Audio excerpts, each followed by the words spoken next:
Hello, I'm Pastor Bill from Open Door Baptist Church in Morehead City, and thanks for coming back for another word of encouragement. I'm getting back into it after a hiatus due to travel and meetings, and so today we are going to catch back up. We're going to kind of lead back in to our E100 Bible reading plan that Open Door Baptist Church is walking through. I hope that you are continuing on. I hope that you're persevering and that you're catching up and traveling along with us through these 100 highlights of Scripture through the Old and New Testament.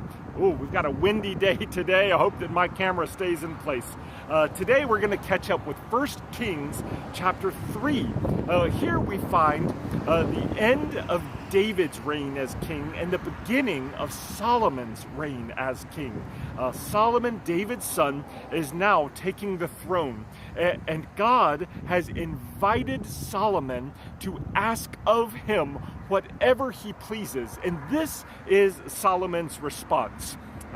1 Kings chapter 3, beginning in verse 7, Solomon prays, "Lord my God, you have now made your servant king in my father David's place.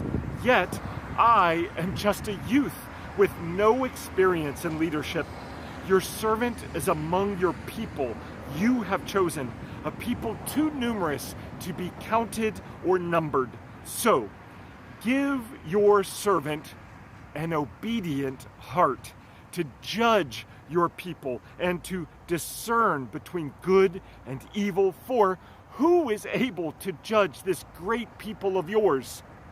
Verse 10, "Now it pleased the Lord that Solomon had requested this." Some translations use the word an understanding heart. Here in the CSB, it says that Solomon asked for an obedient heart.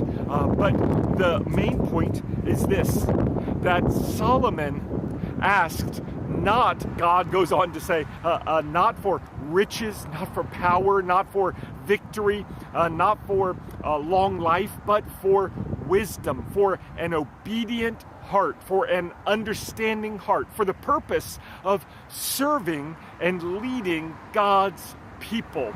Oh, do you need wisdom today?